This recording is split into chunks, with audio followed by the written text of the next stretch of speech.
The government's decided Israel's actions in Gaza mean it must suspend some military component export licences. The Foreign Secretary told the Commons that an official government review judged there was a clear risk they could be used in serious violations of international human rights law. The assessment I have received leaves me unable to conclude anything other than that for certain UK arms exports to Israel, there does exist a clear risk that they might be used to commit or facilitate a serious violation of international humanitarian law. The government suspended around 30 export licences out of a total of 350 in existence. The government said they relate to components used in ground targeting, Israeli helicopters, drones and some military aircraft. But it's well short of the complete ban that some wanted. Will the UK government ensure that the UK is not complicit in Israel's war crimes and suspend all arms sales to Israel? The suspension of some arms contracts, could he explain what effect that will actually make on Israel's ability to continue the bombardment of Gaza, or will it continue unabated? Our exports to Israel amount to about 1%. And in fact, it is the United States and Germany and others that are much more engaged in the selling of arms to Israel. So when he asks me the effect, he can draw his own conclusions. We are the people! David Lammy said the government had no appetite for a full arms embargo. Only last week, one advisor to President Trump said any such move could seriously damage UK-US relations, whoever was in the White House.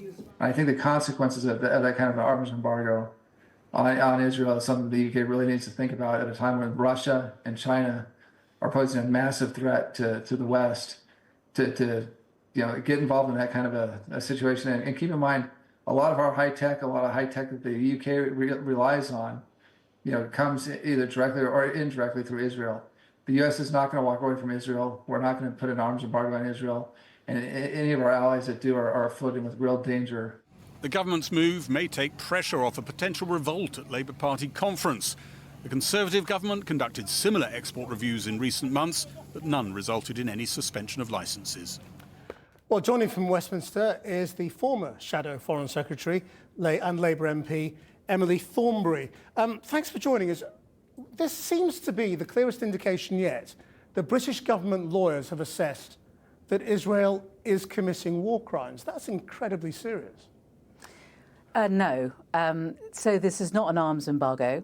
This is looking at what it is that we've been selling, either arms or components, and what they've been used for.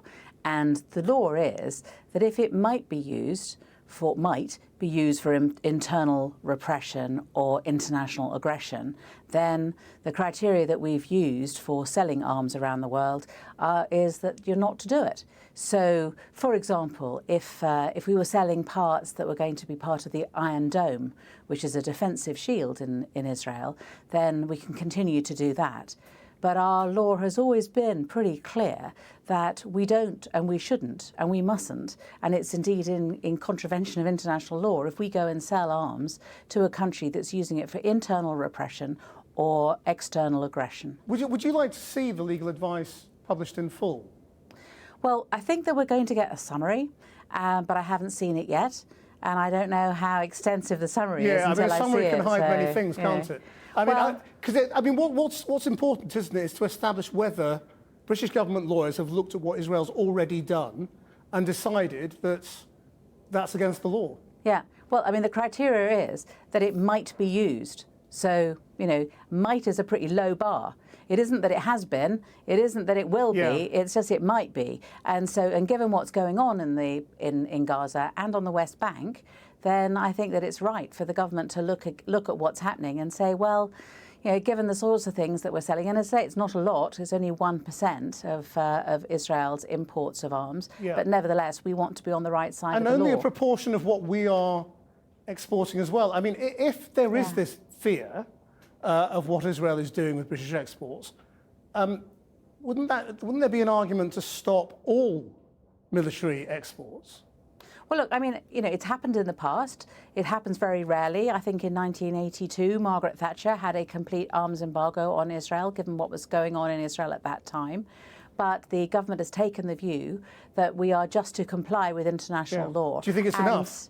Well, I think that Israel should be allowed to defend itself, frankly. But it's, you know, it's the fine line between defending yourself and being involved in internal repression and external aggression.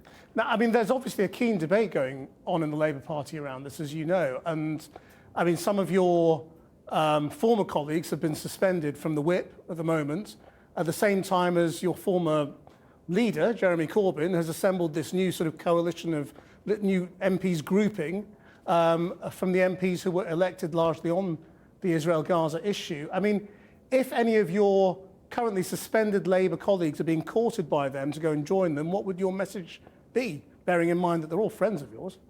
Well, they're all friends of mine, and I certainly would expect them and hope them to remain in the Labour Party. I mean, the Labour Party is the movement that introduces proper progressive change in this country, and we need to stick together. I've always thought that. Emily Thornberry, thank you very much. Not at all.